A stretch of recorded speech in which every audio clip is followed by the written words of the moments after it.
नमस्कार साथीहरु, technical Sandeep YouTube च्यानलमा हजुरलाई स्वागत छ र म हुँ सन्दीप मल्ल। सो गाइज, आजको भिडियोमा चाहिँ म कुरा गर्दैछु iQoo 7 लेजेन्डको बारेमा र यो भन्दा पहिलाको भिडियोमा चाहिँ iQoo 7 को बारेमा कुरा गरेका थियौं। एकदमै राम्रो स्मार्टफोन रहेको थियो र iQoo 7 लेजेन्डको बारेमा कुरा गर्ने हो भने जो चाइनामा लन्च भएको iQoo 7 कै रिब्रान्डेड फोन रहेको छ। इन्डियन मार्केटमा भने iQoo 7 लेजेन्ड नामले चाहिँ लन्च भएको मात्र हो र ओभरअल फिचर स्पेसिफिकेसनको बारेमा कुरा गर्ने हो भने चाहिँ एकदमै बबाल स्मार्टफोन रहेको छ। आज यसैको बारेमा कुरा गर्ने छु। हाम्रो नेपाली बजारमा कहिलेसम्म देख्न सकिनेछ र हाम्रो नेपाली बजारमा चाहिँ के कति प्राइससम्म चाहिँ देख्ने सम्भावना रहेको छ, सम्पूर्ण जानकारी दिनेछु र भिडियो अन्तिमसम्म हेरेर जानकारी लिनु होला। र भिडियो मन परेपछि भिडियोलाई लाइक गरेर तलपट्टि देख्न सक्नुहुन्छ रातो बटन, त्यसलाई थिचेर च्यानल सब्स्क्राइब गर्नु होला र साथमा रहेको नोटिफिकेसन बेल आइकनलाई दबाएर अल नोटिफिकेसनलाई पनि अन गर्नु होला, ताकि म जति पनि नयाँ भिडियो अपलोड गर्छु सबैभन्दा पहिला नोटिफिकेसन हजुरलाई मिल्नेछ।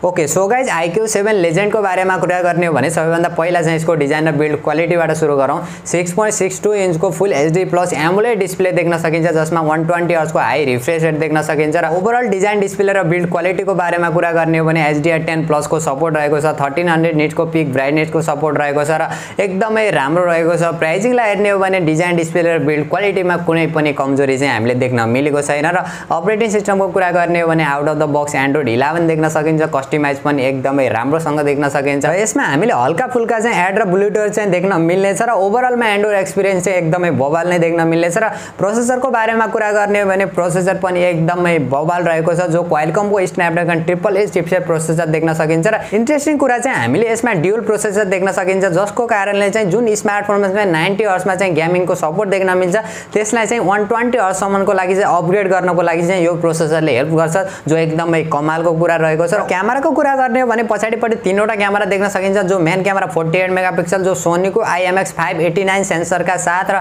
सेकेन्ड क्यामेरा 13 मेगापिक्सलको अल्ट्रा वाइड सेन्सर र थर्ड क्यामेरा 2 मेगापिक्सलको मोनो सेन्सर देख्न सकिन्छ र यसको अगाडिपट्टिको सेल्फी क्यामेरा पनि हामीले 16 मेगापिक्सलको देख्न सकिन्छ र ओभरअल क्यामेरा फिचर र क्वालिटीको बारेमा कुरा गर्ने हो भने प्राइसिङलाई हेर्ने भने डिसेन्ट रहेको छ। यो एउटा गेमिङ स्मार्टफोन भएको कारणले चाहिँ क्यामेरामा त्यस्तो फोकस चाहिँ देख्न मिलेको छैन। सानातिना क्यामेरा फिचरहरू पनि हामीले ठिकठाकको देख्न मिल्नेछ र अरू फिचरहरूको बारेमा कुरा गर्ने हो भने इन डिस्प्ले फिंगरप्रिन्ट सेन्सर देख्न सकिन्छ, फेस अनलक सेन्सरको सपोर्ट देख्न सकिन्छ र यसमा भने हामीले 3.5 mm को हेडफोन ज्याक चाहिँ देख्न मिल्दैन, जो डिसअपोइन्ट कुरा पनि रहेको छ र ड्युअल स्पिकरको सपोर्ट पनि रहेको छ। र ब्याट्रीको कुरा गर्ने हो भने चाहिँ iQoo 7 भन्दा चाहिँ अलिकति डाउनग्रेड देख्न मिलेको छ। यसमा चाहिँ 4000 mAh को ब्याट्री देख्न सकिन्छ, 66 वाटको fast charger, USB type C port देख्न सकिन्छ। ब्याट्री ब्याकअप चाहिँ अलिकति कम हो जस्तो चाहिँ लागिरहेको छ, तर ब्याट्री एफिसिएन्सी चाहिँ एकदमै राम्रो देख्न सकिन्छ, जो प्रोसेसरको कारणले। र र्याम र स्टोरेजको बारेमा कुरा गर्ने हो भने चाहिँ iQoo 7 भन्दा चाहिँ iQoo 7 लेजेन्डमा चाहिँ अलिकति अपग्रेड देख्न मिलेको छ, जो LPDDR5X र्याम र UFS 3.1 को स्टोरेज देख्न मिलेको छ। र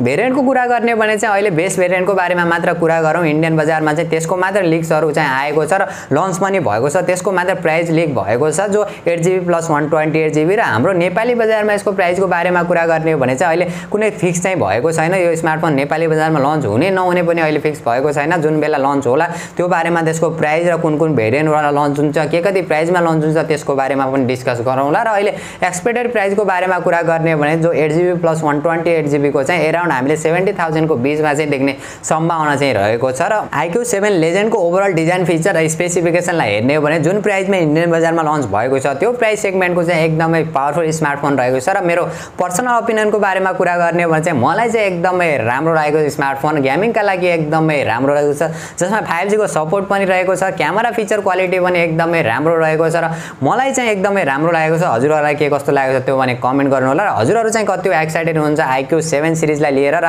iQoo 7 र iQoo 7 लेजेन्डमा चाहिँ कुन स्मार्टफोन राम्रो लागेको छ त्यो भने कमेन्ट गर्नु होला। र भिडियो मन परेपछि भिडियोलाई लाइक अनि शेयर गर्नु होला। र अहिलेसम्म पनि technical Sandeep YouTube channel subscribe गर्न बिर्सिनु भएको छ भने तलपट्टि देख्न सक्नुहुन्छ रातो बटन, त्यसलाई थिचेर च्यानल सब्स्क्राइब गर्नु होला र साथमा रहेको नोटिफिकेसन बेल आइकनलाई दबाएर अल नोटिफिकेसनलाई पनि अन गर्नु होला, ताकि म जति पनि नयाँ भिडियो अपलोड गर्छु सबैभन्दा पहिला नोटिफिकेसन हजुरलाई मिल्नेछ।